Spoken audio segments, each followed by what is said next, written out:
Aaron Copland, the Dean of American Composers. He was born in 1900 and died in 1990. And us having focused on a lot of European composers, now we go all the way to America, where we're looking at a Brooklyn-born Jewish composer who was also a conductor. A lot of the people we've been looking at were composers, but he was also a conductor, both of his own music and other people's music. He was born in 1900 to a Jewish family in Brooklyn, New York. And though his father was not musically interested as much, his mom did see a lot of worthy investment based towards music. And so she was the one who always opted in them getting music lessons, him and his siblings. He had one brother who was the most advanced with his instrument in the violin. His name was Rolf. But it was his sister who had a greater influence upon him. His older sister took the responsibility of being his first piano teacher. And it was very obvious that at a young age, he was very skilled in this instrument. By the time he was around 20 years old, he decided to move to Paris. And in the 1920s, the Parisian scene was absolutely booming. This was the place where everything was cool, classy, and fashionable. Kind of like, what is cool, classy, and fashionable now? Is it America? I guess so, because that's where all the hip-hop artists, all the rap artists, all the cool people, all the YouTube video personnel seem to be coming from. But this time in the 1920s, it was Paris. So Aaron Copland decided to go to Paris just to learn from the greatest of styles at the time, and also from very musically talented people. Having gone to Europe and having seen that most of the composers there were very focused on making music that defined the nation, that signified their own countries, like Chopin defining Poland, like George Friedrich Handel. Which country did he try and define? The thing is though, Handel wasn't actually as focused on his own country because he was a Baroque composer. So you'd have to focus on the Romantic composers, such as the ones we've just looked at. Can you name one? One in Norway, Edvard Grieg, focused on his country. And the one we just looked at, Ralph Van Williams, who was focused on making music for England. So having seen this, and just having come out of the Romantic era, Aaron Copland is a 20th century composer. But yet, the Romantic era style of a lot of composers rubbed off on him. And so he also wanted to make music that defined his nation, which was the United States of America.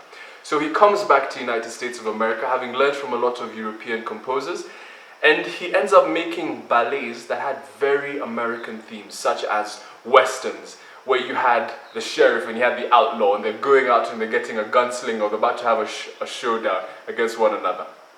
Interesting stuff. So westerns, pioneers, like when people discovered new things, created new technologies, found a gold mine, and just small town life. So that's what he came back to America to make music for.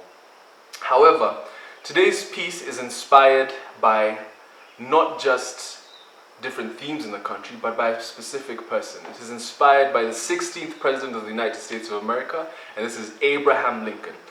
The piece we're looking at today is called Lincoln's Portrait. So, in the early 1940s, this time Aaron Copland is 40 years old, and America is entrenched in World War II, and obviously for any country that is participating in a war, morale is going to be low, people are going to be disheartened, people are going to be full of anxiety, wondering, how will our nation triumph over this? The same way as right now, we're looking at how is our nation, how is the world going to triumph over this disease that is plaguing us and causing us to stay at home. It's slightly similar towards what happens to a country in wartime. But war is obviously a lot more brutal because people lose family members. So in an effort to celebrate the greatness of the land, there was a famous famous conductor who invited 3 composers to select one famous or eminent is just another word for famous, American, and to create a piece of music that would define that eminent American.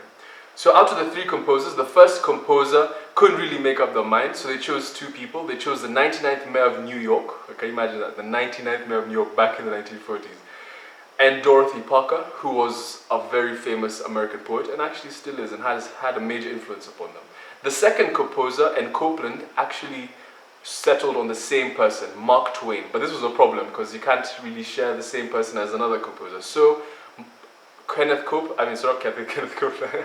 So Aaron Copland decided to settle upon the 16th President of the United States of America, Abraham Lincoln. Obviously, there is no music that can really be ascribed to such a great personality and such a great man as Abraham Lincoln. Look at what he had to do in abolishing the slave trade. He said he could neither be a slave, then he could neither be a master. Or was it vice versa? I'm not too sure. But anyway, he had a big role to play in the abolition of the slave trade, so Copland chose him. At the end of it all, he said his music wasn't good enough for Lincoln to describe Lincoln. And so he decided instead to put Lincoln's words into the piece. And so the piece act as a setting, act as a background, act as the foundation upon the words of which Lincoln had once spoken. So the piece was a smashing success and has been performed countless times with people like Neil Armstrong, the first person on the moon, making the narration of Abraham Lincoln's words. You have Tom Hanks, a very famous actor, also doing the narration. You also have the former President of the United States of America, Barack Obama, who has also done the narration. But in today's piece, you're going to see Aaron Copland, who is the one doing the narration. So you actually get to see him in real life. This is one of the few composers who's closest to us compared to all the other ones who are way back. In fact, remember, he died in 1990. That's just before some of us were born, or even just right after some of us were born. So this piece is slightly long, but try and get through it. It has a lot of depth towards it. And listen to the words that Lincoln was saying. And I'll see you in part 2.